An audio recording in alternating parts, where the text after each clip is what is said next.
What's up, guys? Technicals here. So, checking in on the 3D print operations for today. What do we got going on today? Well, after 4, starting some new shrouds. Massive failure on this one. Layer shift, bad. ×6. That's why I really don't like running a whole bunch on one plate, because one fuck up, you know, kind of spoils the whole bunch. I think maybe probably belt tension on the bed or something. I don't want to blame this because this was running kind of slow before this one even started.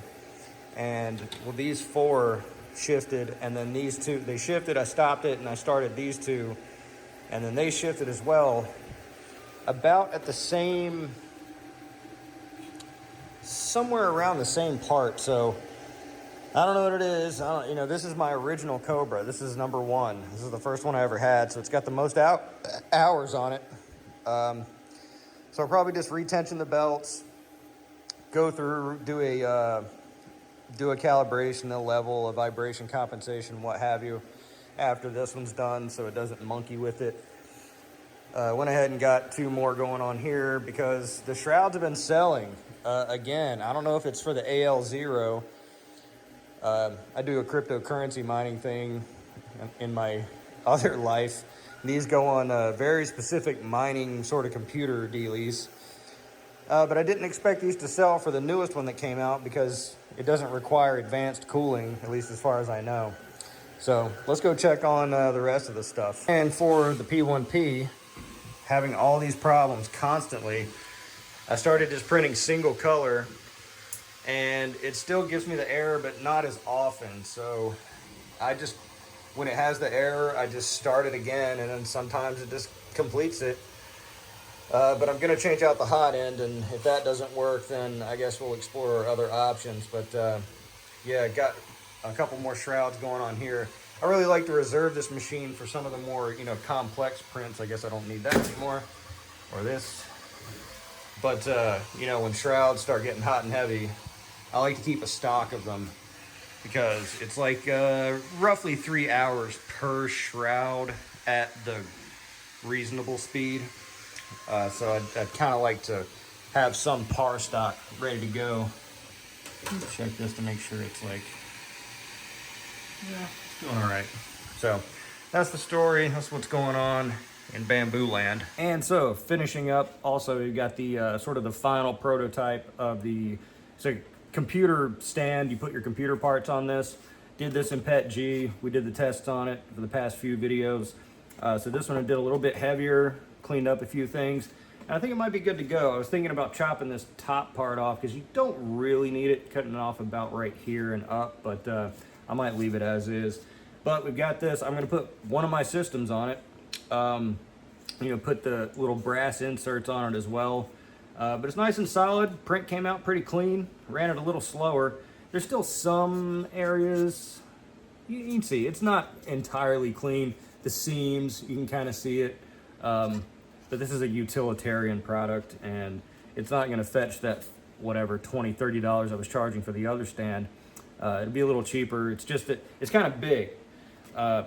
But I like having it in one piece. One piece feels more solid to me. So we're gonna get that going. But the more exciting thing is I hope M3 is 3D doesn't see this, because this is the sort of the, I'll say the rip-off product, but it was like, hey, homeboy is talking about, I keep selling all these $300 coffee cups.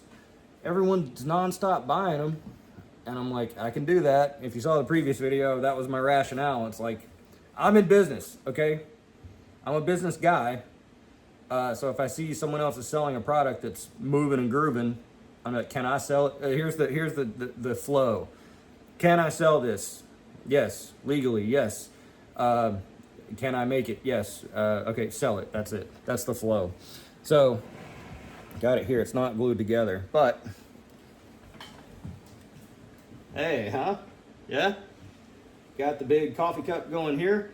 Now I think the other models like also serve as like a trash can or something. I'm not doing that. I'm just gonna glue it all together. But the lid came out real nice. says coffee on it. You know, it's a big coffee cup, right? So that is in 1, 2, 3, 4 parts. What I'm gonna do is go through and re-slice everything with the settings I used, calculate the cost, calculate the electricity, kind of eyeball the shipping, because when I price stuff, I find often that the shipping can be like plus or minus. It's never really dialed in. And so I do add a little bit in for shipping, also the amortization on the machines, and also when you're pricing, in my opinion, you got to price for failure because not everything is going to work every single time. So if you figure, you know, if you figure a failure rate at 20%, you know, hopefully it's not that high, but figure a failure rate at 20%, that cost, you've got to roll it into the products that you sell. Otherwise, you can't really kind of nail down and, you know, forecast your profitability. So I'm gonna glue this bastard together, take some pictures, do the mining stand today, and that'll be it for my 3D print thing. So if I can get 2 new products up, that'll be swell. And also, I forgot completely that the Bambu does ship with a replacement hot end. Now this is not the complete hot end. It doesn't have the thermistor and the fan and all that shit on it. It's just the hot end assembly.